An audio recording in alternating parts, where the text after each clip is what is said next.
सगळ्यांना माझा क्रांतिकारी जय भीम। आज अकलूज या ठिकाणी आम्ही लोकशाही राणाभाऊ साठे चौक या ठिकाणी उभा आहे। काल जंतर मंतरवर जे आंदोलन झालं विद्यार्थ्यांचं, त्या विद्यार्थ्यांच्या आंदोलनात जो लाठीचार्ज झाला आणि जो गोंधळ झालेला आहे, तो त्या गोंधळाच्या अनुषंगाने महाराष्ट्रातील एक हरामखोर नेता सदा खोत याने एक वक्तव्य केलंय की ही सगळे विद्यार्थी जे आहेत ते आतंकवादी आहेत।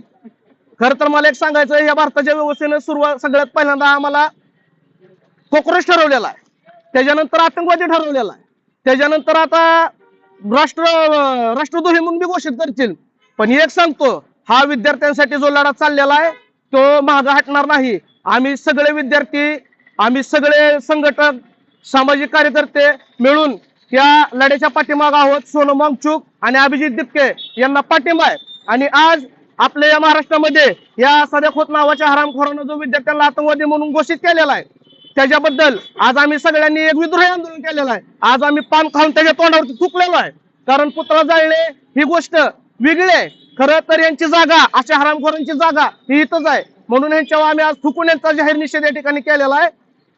आणि भविष्यात तुमचं काय नियोजन असणार? या सोनम वांगचुक आणि अभिजित दिपके यांनी जे हे आंदोलन पुकारलेलं आहे, या आंदोलनाला तुम्ही भेट देणार आहेत का? तुमच्या बरोबर तुमचे अनुयायी असतील काय? त्या ठिकाणी भेट द्यायला जाण्यासाठी आम्ही प्रचंड इच्छुक आहे। आमच्या मनातून प्रचंड भावना निर्माण झालेल्या आहेत, परंतु तिथं जे कोणी आमचे सगळे मित्र बांधव आहेत ते आम्हाला सांगतात की इकडे येण्यासारखी परिस्थिती नाही, तुम्ही त्याच ठिकाणी असून आम्हाला सहकार्य करा। म्हणून आम्ही आज अकलूज शहरातनं ही लढाई चालू केलेली आहे आणि आम्ही सोनम वांगचुक आणि अभिजित दिपके यांच्या खंबीरपणे पाठीशी आहे। महाराष्ट्रातल्या तमाम विद्यार्थी बांधवांना मी एक विद्यार्थी माझी कळकळीची विनंती आहे, ज्या ठिकाणी सध्या खुद्द सार्वजनिक सामाजिक कार्यक्रम होते त्या ठिकाणी त्या हरामखोरावर बंदी घाला।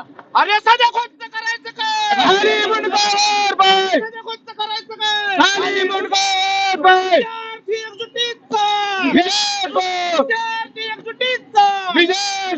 विद्यार्थ्यांचं आंदोलन चालू आहे, त्या आंदोलनाच्या दरम्यान या ठिकाणी महाराष्ट्रामध्ये स्वयंघोषित शेतकऱ्याचा नेता म्हणणारा सध्या खोत त्यानं त्याची आमदारकी पुन्हा मिळवण्यासाठी एक निर्लज्जपणाचं वक्तव्य केलेलं आहे।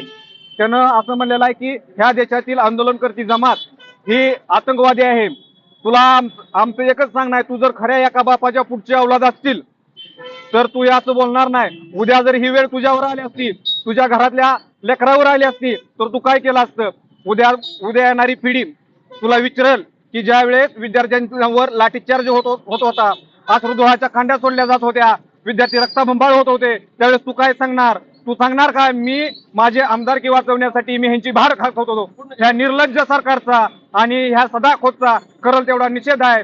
येणाऱ्या भविष्य काळामध्ये ह्या तरुणांनी ही एकजुटी दाखवून खरं तर आपल्याला देश आणि संविधान वाचवण्यासाठी आपल्याला एकजुटी दाखवणं गरजेचं आहे।